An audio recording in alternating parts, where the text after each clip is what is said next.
감사합니다. 아름다운 찬양이었습니다. 신명기 33장 29절. 이스라엘이여 너는 행복한 사람이로다. 여호와의 구원을 너같이 얻은 백성이 누구냐? 그는 너를 돕는 방패시요 내 영광의 칼이시로다. 내 대적이 내게 복종하리니 내가 그들의 높은 곳을 밟으리로다. 아멘. 아멘. 목사님께서 이 본문을 선택하셔서 이렇게 읽어보니까 생전 처음 보는 구절이에요. 이런 구절도 있구나. 우리를 행복한 사람이로다 이렇게 말한 구절이 있구나. 제가 처음 알았어요. 역시 가끔 이렇게 강사들을 모셔야 되는가 봐요.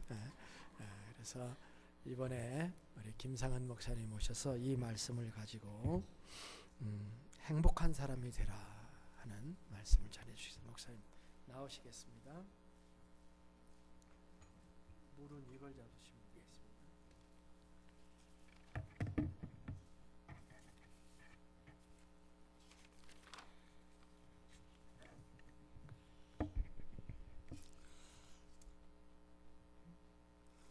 할렐루야. 갑자기 차 목사님보다 조금 못생긴 사람이 서갖고 조금 이상하시는 것 같은데, 하여튼 솔렉에서 제일 잘생긴 분이 우리 차 목사님이고, 그 다음에 두 번째가 좀비다.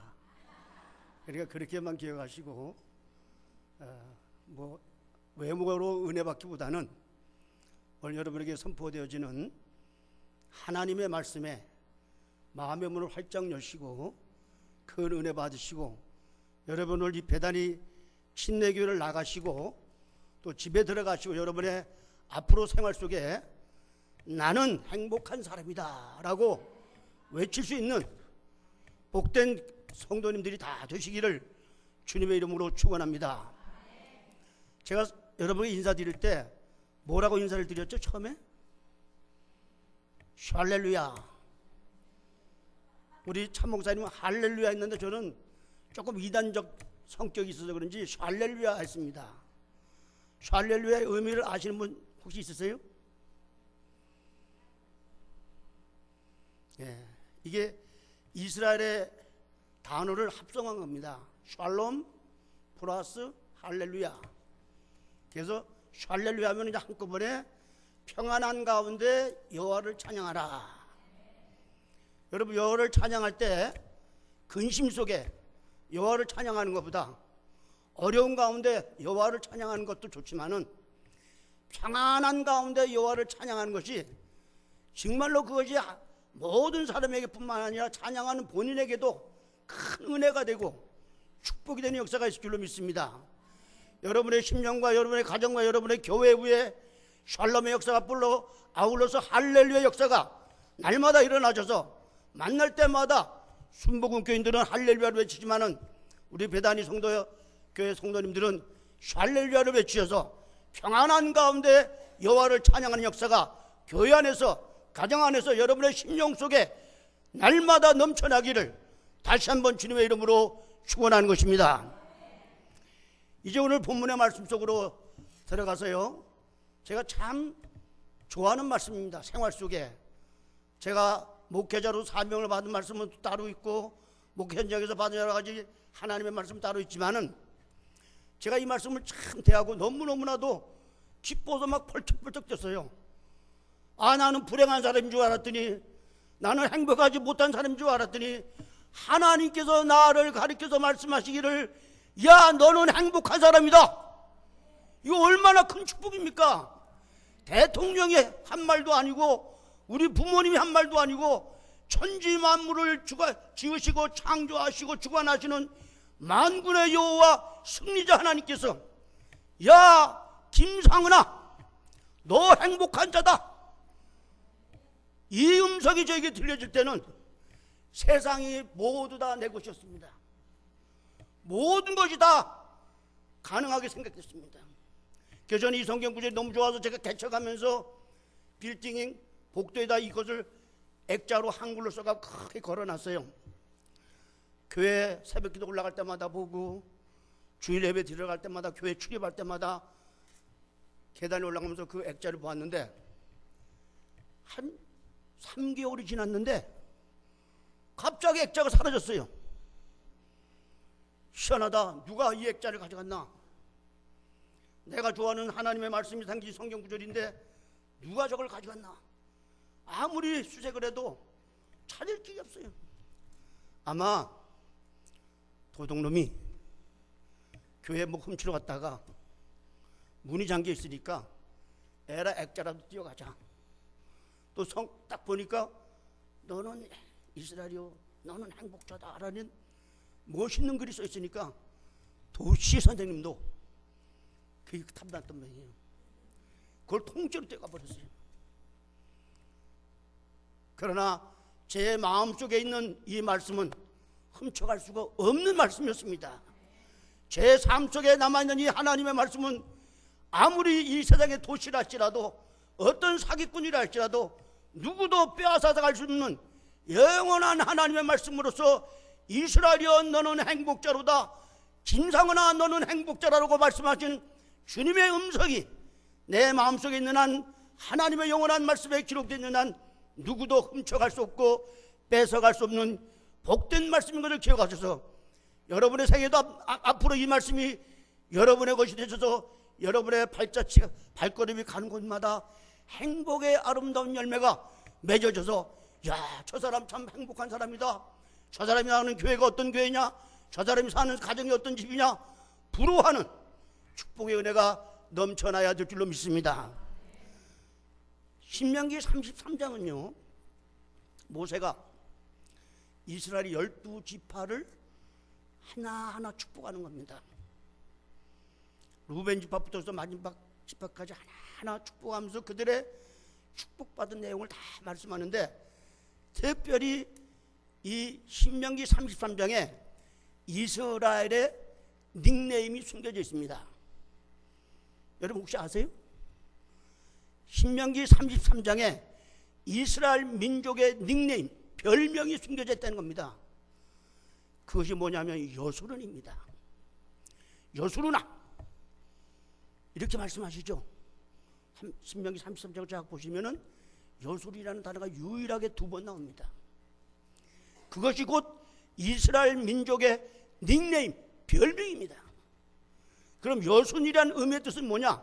고든 자, 의로운 자, 정직한 자라는 의미를 갖고 있습니다.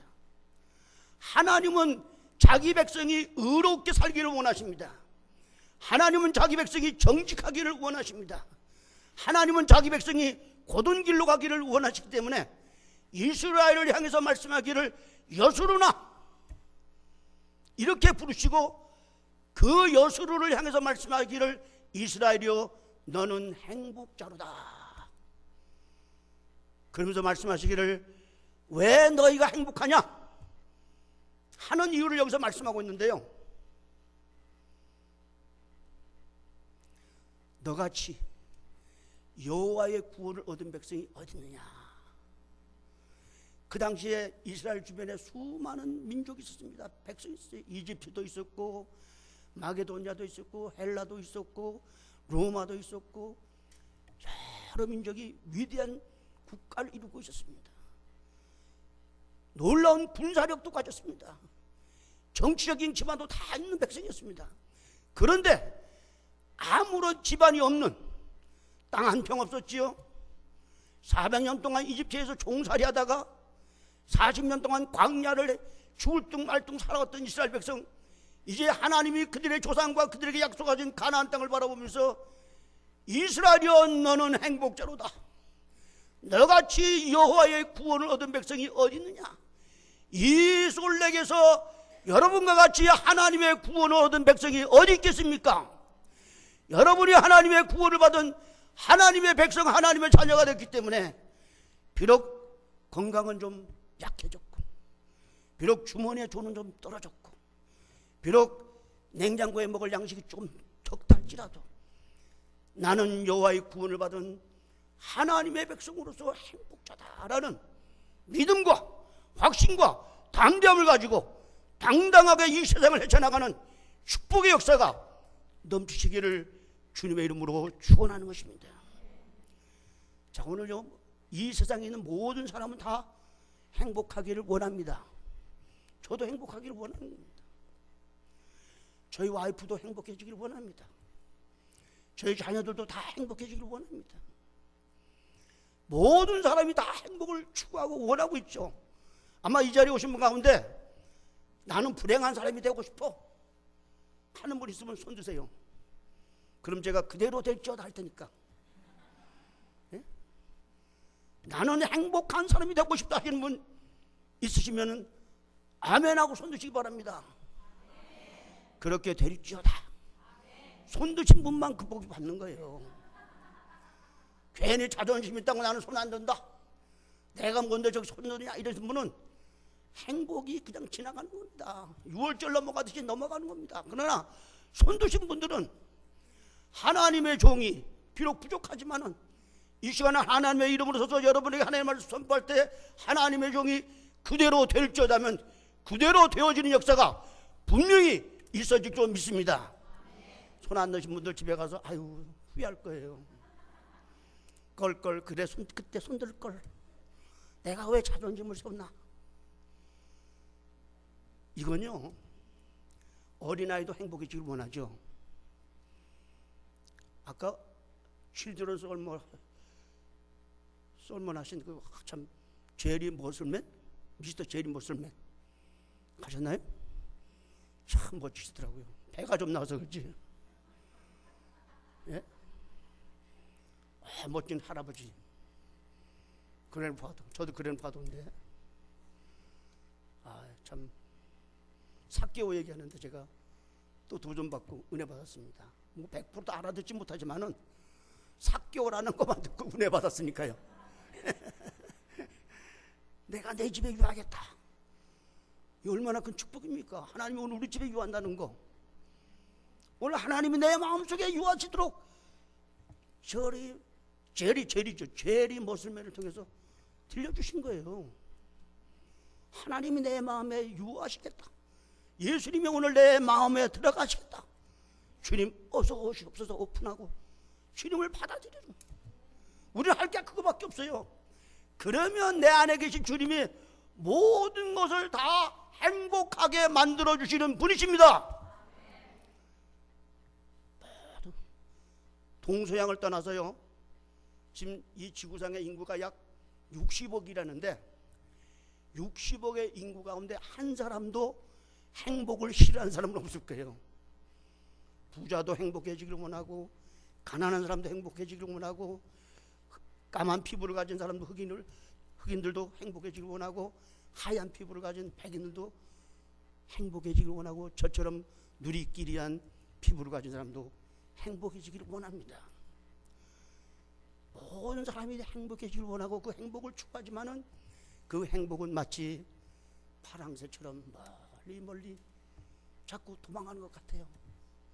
나와 상관이 없는 것 같아요. 그것 쫓아가다 지칩니다. 그것 쫓아가다 낙심합니다. 그것 쫓아가다가 때로는 넘어지기도 합니다. 그러나 행복은 내가 쫓아감으로 얻어지는 것이 아니라 하나님께서 나에게 말씀하신 그 음성을 믿고 그대로 살아가면 그 행복이 나의 것이 되는 사실을 믿어야 될 줄로 믿습니다. 근데 이 행복이라는 단어와요, 복이라는 단어가 항상 쌍립을 이룬 것 같아요. 지난 주부터 여러분이 부흥회를 통해서 제 친구 한 목사님이 또 오셨더라고요. 그 목사님 오셔서 은혜를 어찌게 많이 끼쳤는지 나는 이제 큰일 났다. 근데 성경에 보니까요, 성경에 보니까 어떤 말씀이냐면 뒤에 오는 자가 능력이 더 있다. 그러니까 걱정이 싹 사라지더라고요.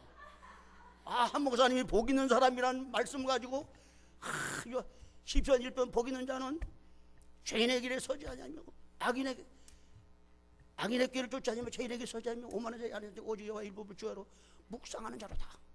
정신에 깨시면 나무가 시절을 쫓아 과실을 맺으며 그 행사가 다 그 잎사귀가 마르지 아니한 같으니 그 행사가 다 형통하리로다. 악인은 그렇지 않으며 오직 바람에 나는 겨와 같도다. 그러므로 악인이 심판을 견디지 못하며 죄인이 의인의 회중에 들지 못하며 대저 의인의 길은 여호와께서 인정하시나 악인의 길은 망하리로다. 그 말씀 가지고 아마 여러분에게 복을 듬뿍 실어줬을 거예요. 근데 그 복이라는 브레스와 행복이라는 해피니스가 좀 단어가 의미가 다릅니다. 복은 받은 실체를 말합니다. 내가 돈이 많다. 돈의 복을 받은 거 그 사람이요. 근데 돈이 많다고 다 행복합니까? 아니죠. 돈이 많은데 더 불행한 사람이 있어요.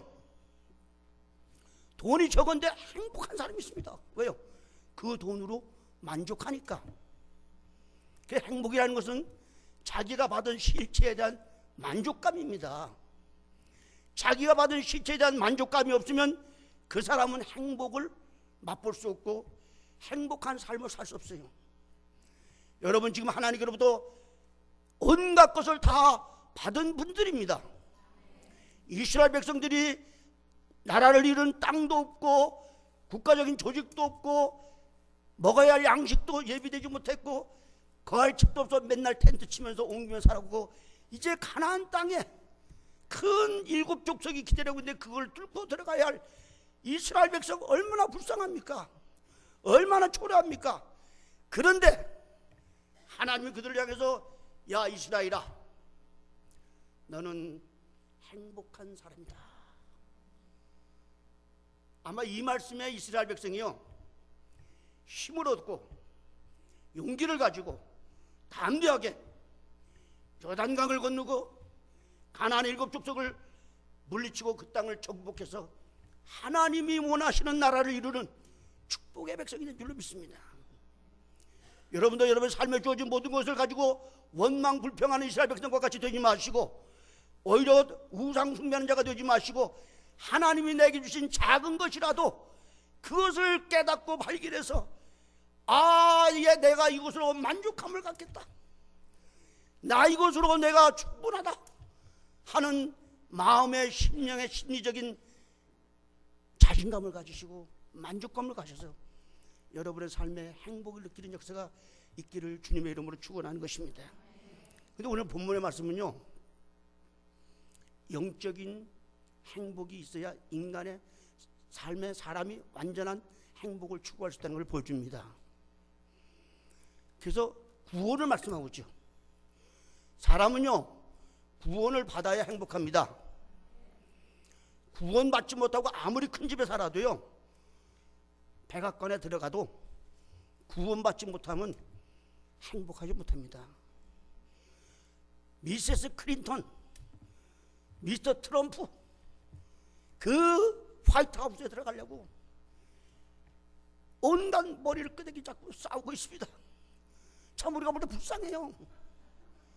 뭐 저렇게 사는 인생을 차라리 나처럼 여행이나 하면서 친구 목사님께서 설교할 수 있는 축복의 은혜를 주신 하나님께 감사하며 살지 뭐 가서 욕하면서 서로 비난하고 뭐 안 된다고 하면서 자기만이 똑똑하다고 얼마나 불행한 사람입니까? 예? 트럼프 호텔 가지고 있으면 뭐예요? 카도네라는 것밖에 더 있지. 트럼프가 구원을 받아야 행복하다는 겁니다. 그럼 어떻게 구원받습니까? 여러분 다 아시잖아요. 너무 잘 아는데 쉬운 질문을 던져서 그런지 뭐 그까짓 것 갖고 질문하나. 예? 구약시대는 어떻게 구원받았습니까? 선택이죠. 하나님의 초이스입니다. 아브라함을 택해서 구원받게 하셨어요. 이스마엘보다 이삭을 택하셨어요. 이스마엘이 더 키가 장성하고 더 남자다웠습니다. 이삭은 이제 태어난 지 얼마 되지도 않았는데 태어나기 전에 벌써 하나님이 리브가의 뱃속에 있을 때부터 택한 겁니다. 이삭이 잘났기 때문에 택한 것도 아니고 이삭이 똑똑해서 택한 것도 아니고 이삭이 공부를 잘할 수 있는 IQ가 높아 택한 것도 아닙니다. 장차 대통령이 될 제목이 되기 때문에 택한 것이 아니에요.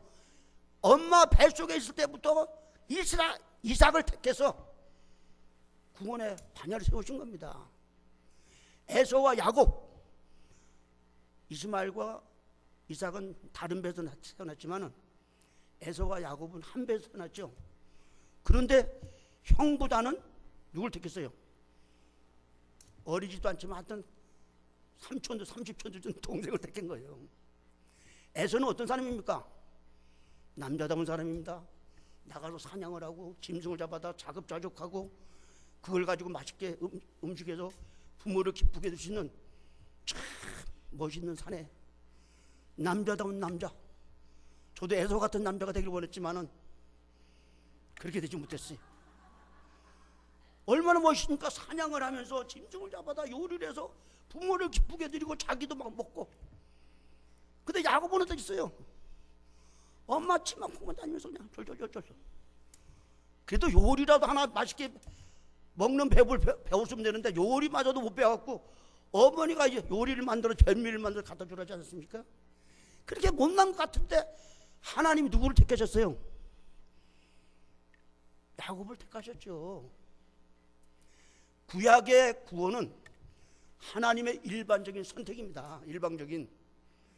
그 백성이, 그 사람이, 그 가정이 잘나고 못나서가 아니라 하나님이 무조건 택한 거예요. 너는 내 거다. 너 구원받았다. 에서가 구원받으려고 암만 했어도 구원을 못 받지 않았습니까? 그런데 그럼 우리도 아무도 구원받을 수가 없을 거야 아마.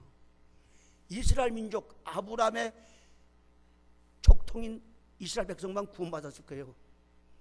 그런데 하나님께서 예수 그리스도, 그의 아들 예수 그리스도를 이 세상에 보내심으로 전 인류에게 구원받을 수 있는 찬스, 구원받을 수 있는 기회, 구원받을 수 있는 문이 활짝 열렸다는 겁니다. 요한복음 3장 16절에 하나님이 세상을 어떻게 해요? 이처럼 사랑하사. 누굴 주셨어요? 독생자를 주셨으니. 하나님이 세상입니다.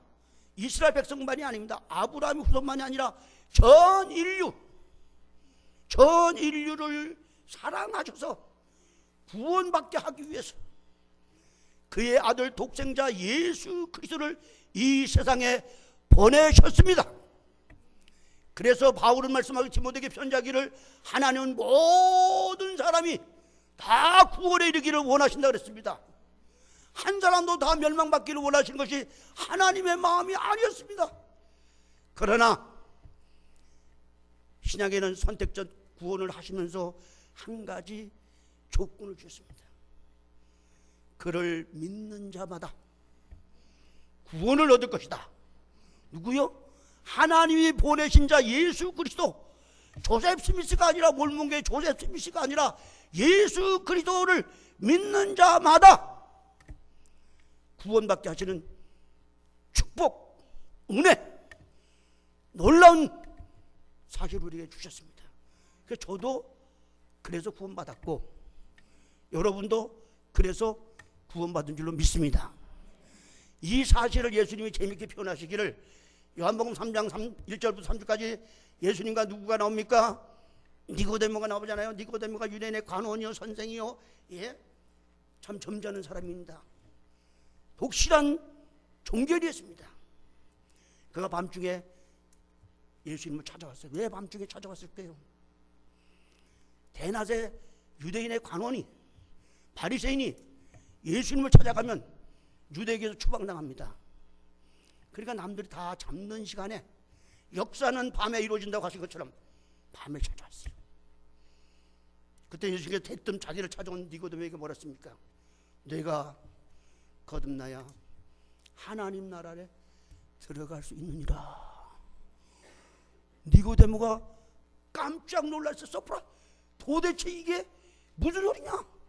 내가 어머니 못해 태어난 게 벌써 몇십 년 전인데 내가 어떻게 어머니의 뱃속에 들어갔다 나올 수 있느냐? 불가능한 일이다.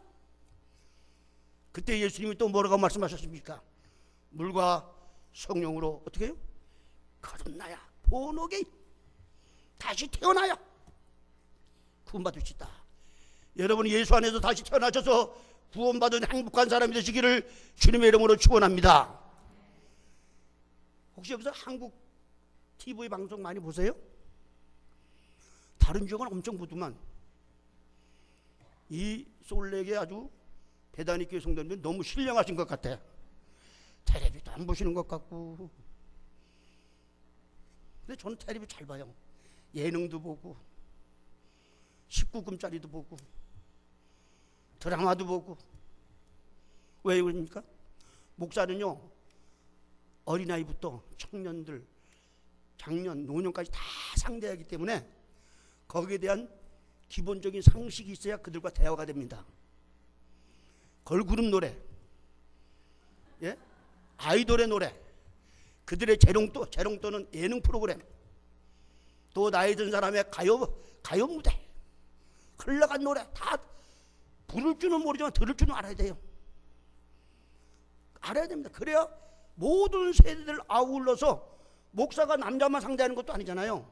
목사가 여자만 상대하는 것도 아니고 어린아이만 상대하는 것도 아니고 젊은이만 상대하는 것도 아니고 모든 세대를 다 상대하고 대화하고 그들 상담하고 그들의 문제를 때로는 풀어주기도 하고 같이 기도도 하고 하기 때문에 다 알아야 되는 겁니다. 세속적인 목사가 되기 위해서가 아니라 가능하면 한 사람이라도 더 접근할 수 있고 더 가까이 하기 위해서, 그래서 복음을 전해서 구원받기 위해서 하나님의 자녀로 만들게 하기 위해서 그런 겁니다. 우리 차 목사님 이제 앞으로 TV를 많이 보셔도 세속적인 목사가 다 이렇게 하시고 더 신령해지려고 하는구나. 저는 스포츠도 참 좋아합니다. 사실 제가 이 솔렉에 올 생각이 없었어요. 전혀요. 제가 카톡으로 차 목사님 통화할 때 미국 여행할 것 같습니다. 제가 벌써 떠난 지 한 달이 되네요. 카나다로 해서 동부로 해서 지금 버지니아로 해서 오는데 이번엔 특별히 세 가지 제 고집을 갖고 왔어요. 첫째는 동부를 돌기 때문에 이 솔렉을 올 생각도 안 했기 때문에 그레이하운드로 투어를 한다. 그 참으로 그레이하운드를 타서 표를 티켓을 끊고 타려니까 그냥 어리벙벙해갖고요. 완전히 한국 사람이었습니다. 촌놈은 아니었어요. 완전히 코리안이었습니다. 겨우 어떻게 그냥 타고 다녔는데 애틀란타에 제가 왔다고 하니까 차 목사님이 오라는 오도가 떨어진 거예요. 저보다 신학교 1년 선배인데 안 왔다가는 안 될 것 같아요. 근데 여기를 그레이하운드 타고 오려니까 차라리 죽는 게 낫다. 이 거리를 어떻게 그레이하운드를 타고 갔냐. 제가 보스턴에서 샌프란시스코까지 제가 운전하고 12박 13일을 갔다 온 경험 있는 사람입니다. 내가 운전하면 되겠는데 그레이하운드를 타고 간다는 건 야, 이거 참 힘들겠다. 제가요 버지니아에서 애틀란타까지 그레이하운드를 타고는 17시간이 걸렸어요. 죽는 줄 알았어요. 근데 승객 가운데 한 35세에서 40세 난 젊은이가 그냥 막 얼굴이 쫙 벗겨지면서 손발이 덜덜덜 떨고 응급 환자가 생긴 거예요. 오다가 차가 그냥 삼천포로 빠져갖고 911을 전화해서 911 차가 실어 가는데 내가 앉아있으면서 하나님 감사합니다. 내가 응급 환자가 안 된 거. 그 사람보다 나이가 2배 많고요. 더 체력도 약하고 늙었는데 그 장거리로 오는데 야 정말 세상 말로 봐서 미치겠더라고요. 이게 말이나 시원하게 통화하면 뭐라고 얘기도 한번 씹을 텐데 얘기도 못하겠고 그냥 끝까지 가자. 네가 이기나 내가 이기나 보자. 그래야면 네가 이기나 내가 이기나 보자. 아틀란타까지 왔어요. 밤 11시 반. 우리 아들은 9시 반부터 아버지가 오나 돌아오면 탕자 기다리는 건 아니지만 예? 실종된 아버지를 찾으려고 11시 반에 만나갖고 집에 가서 먹을 거 없으니까 라면 하나 끓여달래서 먹고 이제 제 방에 들어가서 나를 건드리지 마라. 나 너무 피곤하니까 내가 나올 때까지 절대 노크도 하지 말고 날 건드리지 말아서 1박 2일을 푹 잤습니다. 근데 1박 2일 프로가 대한민국에 있어요. 예? 아세요? 고개를 끄덕끄덕 하는 분 아시는데 그 프로 시작할 때 어떻게 시작합니까? 이러죠. 그렇죠. 크게 하세요. 뭐 이렇게 창피하게 여길 필요 없어요. 1박 2일이래요. 그러면서 그 프로가 탁 시작해서 막 웃고 놀다가 끝날 때면 또 1박 2일 이러더라고요. 그래서 제가 그거를 예능을 보는 중간에 딱 영감이 왔어요. 아, 저놈들은 1박 2일 하다가 죽는 놈이지만은 우리는 2박 1일 하다가 산다. 그게 요한복음 3장 1절부터 5절까지예요. 자 보세요. 한 번 태어난 사람은 2번 죽고, 그죠? 한 번 부모로부터 육체적인 생명을 가지고 태어난 사람은 2번 죽습니다. 히브리서 9장 27절에 사람이 한 번 죽는 것은 정한이지요. 그 후에 뭐가 있다고요? 무시무시한 심판이 있다는 겁니다. 인간이 상상하지도 못하는, 알지도 못하는 엄청난 무서운 심판이, 그게 지옥불형벌이에요. 그게 있다는 거예요. 근데 사람이 그걸 모르고 살아가고 있어요. 그런데 예수님께서 말씀하기를 너 한 번 태어나면 2번 죽어서 멸망받지만은 2번 태어나면 한 번 죽는다. 믿습니까? 한 번 저 하고요. 한 번 하세요. 제가 요렇게 하면 저 여러분 1박 2일 하세요. 아, 제가 이러면 여러분 이제 1박 하세요. 그러면 한 번 태어나면 2번 꽥. 그죠? 그런데 2번 태어나면 한 번 죽는다. 여러분 오늘 집에 가서 제 남편한테 딱 여 옆에 내 교회 갔다 오더니 왜 정신이 이상해졌나? 그게 뭐요? 안 가르쳐준다고. 좀 궁금한 것을 유발시켜야 돼. 호기심을. 또 저녁에 또 그것도 이제 인상 쓰면서 안 되고 웃으면서, 이게 무슨 짓이지? 호기심을 잔뜩 갖게. 그게 광고의 효과입니다. 저희 딸이 광고 업계에 있기 때문에 광고도 저는 잘 봐야 돼요. 그래서 딱 이러면 이게 뭐냐고, 또 모른 척하고 주무기 전에 그럼 잠자리에서 그게 뭐냐고, 그때 이불 속에서 소곤소곤 하는 겁니다. 여보, 한 번 태어나면 2번 사망하지만은 2번 태어나면 한 번 죽는데 나는 당신이 2번 죽기를 원하지 않아. 한 번 죽기를 원해. 그러니까 당신도 나처럼 예수 믿어야 돼. 한 코리안 처치 나가기가 어렵다면은 미군이 나가는 교회, 당신 형제지 나가는 교회라도 나가서 예수 믿어라. 그래서 요한복음 3장을 간단하게 설명해 주는 거예요. 거듭나야 된다. 본 어게인 해. 당신도 구원받지. 나를 사랑해주는 당신이 왜 2번 죽느냐? 한 번 죽는 것도 억울한데 한 번 죽는 당신이 되기를 원합니다. 나도 한 번밖에 안 죽는다. 내가 의학 기술이 있어서 한 번 죽는 게 아닙니다. 그죠? 내가 건강해서 한 번 죽는 것이 아닙니다. 예수님도 한 번은 죽으셨어요.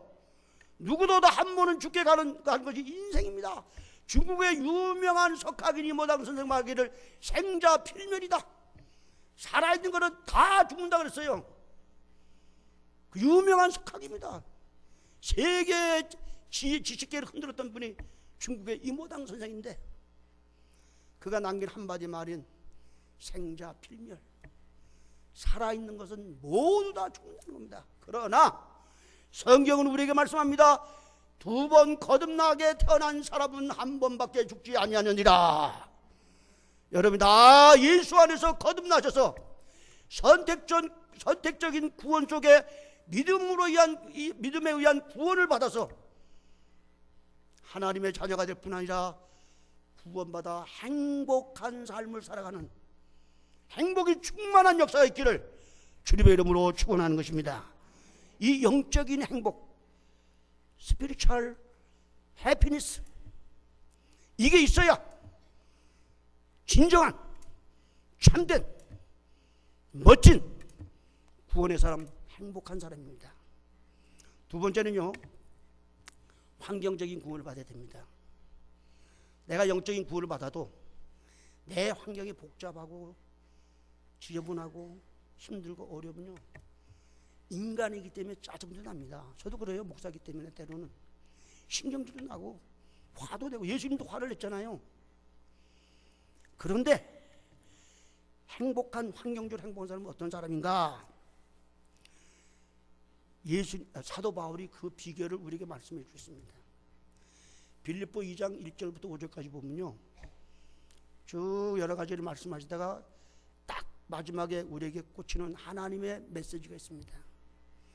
너희 안에 이 마음을 품으라. 곧 예수 그리스도의 마음이니라. 예수님의 마음을 품으시면 행복해집니다. 근데 예수님의 마음이 어떤 마음입니까? 마태복음 11장 18절에 예수님께서 말씀하기를 수고하고 무거운 짐진 자들아 다 내게로 오라. 내가 너희를 편히 쉬게 하리라. 나는 마음이 온유하고 겸손하니 와서 내 멍에를 메고 내게 배우라. 예수님이 직접 말씀하시기를 나는 겸손하다. 내 마음은 겸손하다. 겸손이요, 좋은 인간, 사람들과 사람과의 좋은 관계를 맺는 가장 큰 덕목입니다. 돈이 사람과 좋은 관계를 맺게 하는 게 아니에요. 뭐 사주고 뭐 선물해주고 그때뿐이에요. 좋은 집에 산다고 좋은 관계를 맺는 게 아닙니다. 좋은 침대에서 잔다고 부부가 좋은 관계 맺는 게 아니잖아요. 좋은 관계는 맺어야 환경적으로 행복해지는데 좋은 관계는 겸손해야 됩니다. 아내는 남편을 높여드리고 남편은 아내를 존중하고 자식은 부모를 알아주고 부모는 자식의 필요를 채워주고 성도님들은 목사님을 존경하고 목사님은 성도님들의 수고를 알아주는, 또 성도님끼리 서로서로의 수고를 알아주는 그런 좋은 관계, 그러려면 뭐가 필요하냐? 겸손이 필요한 거예요. 겸손이 좋은 관계를 맺는 가장 큰 덕목인데 그것이 인간을 행복하게 만족시키는 비결입니다. 작년에요, 하버드 대학 인문학 연구소에서 놀라운 발표를 했습니다. 하버드 대학은 어떤 대학인가요? 하버드들이 가는 대학인가요? 아니죠. 세계 1위 대학. 한국에서 제일 좋다는, 저도 들어가지 못한 서울대학이 세계 119위더라고요. 근데 하버드 대학은 세계 1위입니다. 전 세계. 그 하버드 대학에서 놀라운 리서치, 연구를 했어요. 얼마 동안? 무려 70년 동안. 그 70년 동안 연구를 하는 동안 수많은 돈이 들어갔고 연구소장이 3번이나 죽어서 바뀌었습니다. 세월이 흐르니까. 어떤 연구냐? 하버드 대학 2학년 20명을 선택하고 보스턴에 있는 빈민가에서 가장 어렵게 사는 정말로 불량하로 살아가는 청년들 20명을 택해서 그들의 삶의 걸 다 조사한 거예요. 언제까지요? 70년 동안. 부모도 만나고 그들이 다니는 학교 선생님도 만나고 그들의 친구들도 만나고 다 일일이 리서치를 했어요. 어떻게 사람이 행복감을 언제 가질 수 있나 하는 이 인문학, 지금 한국도 인문학이 굉장히 뜹니다.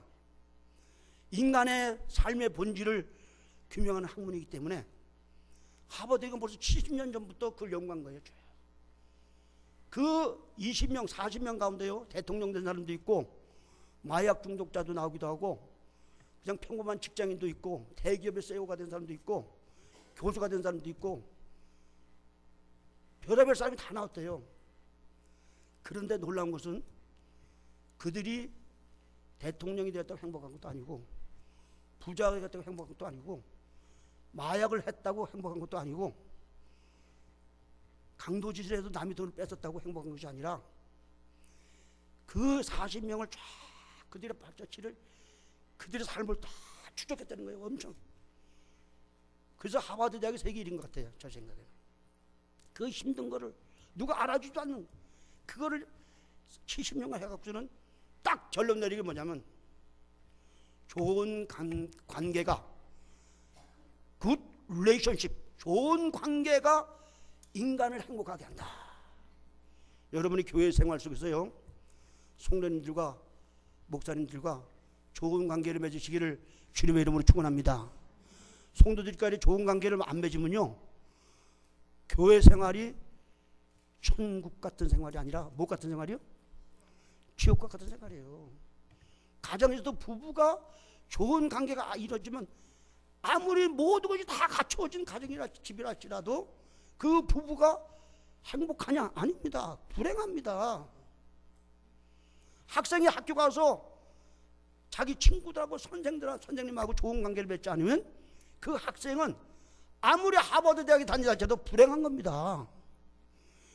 좋은 관계가 모든 환경을 다 뛰어넘어서 사람의 마음에, 그 사람의 생애 삶에 행복을 주는 가장 큰 요소인 것을 최고의 지성들이 모여 연구하는 하버드 대학 교수들이 70년간의 연구의 결론은 한마디입니다. 좋은 관계다. 저하고 여러분도 좋은 관계 맺기를 주님의 이름을 축원합니다. 뭐 내일 모레면 떠날, 근데 무슨 좋은 관계를 맺냐? 우리 문순덕 집사님 저기 딱 계시네. 제가 솔레게 아는 분요, 저분하고 차 목사님하고 사모님밖에 없어요. 이렇게 뵙게 돼서 설교 중에 삼촌 보러 봐서 인사도 나누고 조금 저 열기도 좀 식고, 제 속이 너무 뜨거워요 지금. 예배 시간이 끝나야 되는데 안 끝나네. 이거 어떡하지? 좋은 관계를 맺으시기를 주님의 이름으로 축원합니다. 세 번째는요, 물질의 행복감을 느끼시기를 주님의 이름으로 축원합니다. 물질 속에는 뭐 돈도 들어가고 그 외에 모든 게 다 들어가죠. 물질 하면요, 집도 들어가고. 근데 돈이 많다고 행복한 건 아니잖아요. 그 자기가 갖고 있는 돈에 아까 말씀하신 뭐죠? 만족감. 내가 10달러밖에 없어도 10달러로 내가 만족하면 그 사람은 행복한 사람입니다. 100만 불을 갖고 있어도 그것이 만족하지 못하고 더 벌려고 아둥아둥대다가 건강 잃어버리고 사람과 원수 맺고 가족 다 잃어버리고 홀로 1000만 불을 이루고 산들, 그 사람이 행복한 사람입니까? 아닙니다. 물질의 행복감을 가지려면요, 제가 한 가지 비결을 말씀드릴게요. 기브 앤 테이크를 하십시오. 미국인들이 미국 삶에서 가장 많이 쓰는 말이 기브 앤 테이크 아닙니까? 여러분 어떻게 생활하셨습니까? 테이크 앤 기브잖아요. 솔직히 한번 여러분의 삶을 생각해 보세요. 남편에게 사랑을 먼저 받기를 원했잖아요. 목사님에게 사랑을 받기를 먼저 원했잖아요. 그게 테이크 앤 기브입니다. 그럼 만족이 없어요. 근데 기브 앤 테이크를 하면 만족합니다. 테이크 할 때도 기뻐요. 행복이 있어요. 왜? 받았으니까 선물 받았다고 좋아하는데, 근데 그보다 더 큰 행복, 더 큰 만족은 주는 겁니다. 적게 줘도 만족인 거예요. 근데 사람은 자꾸 테이크 앤 기브를 하려고 해요. 내가 받아야, 내가 받은 다음에 주겠다. 평생 죽을 때까지 그 사람의 행복을 모르는 사람이에요. 그러나 먼저 주십시오. 먼저 사랑도 주고, 먼저 돈도 주고, 먼저 몸도 주고. 저 목사 왜 저러나? 예? 먼저 주라는 거예요. 그래야 부부관계도, 교회관계도, 학교생활도, 이 사회생활도 모든 것이 다 행복해집니다.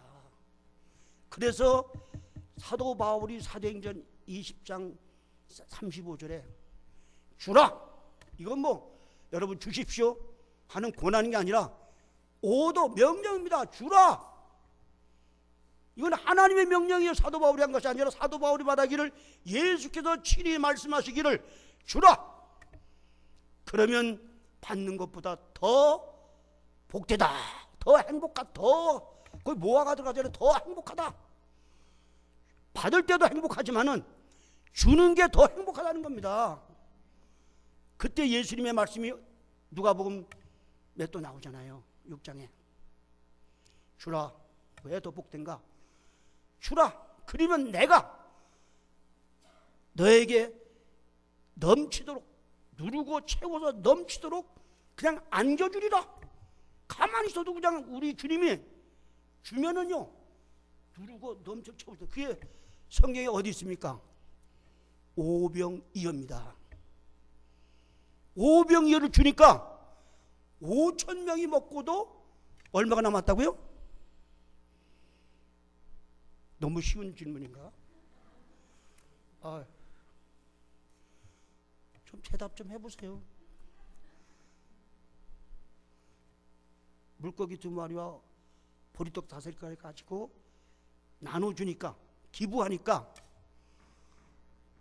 5,000명이 먹고도 12광주리가 남았다. 그래서 그 사실을 오병이어다.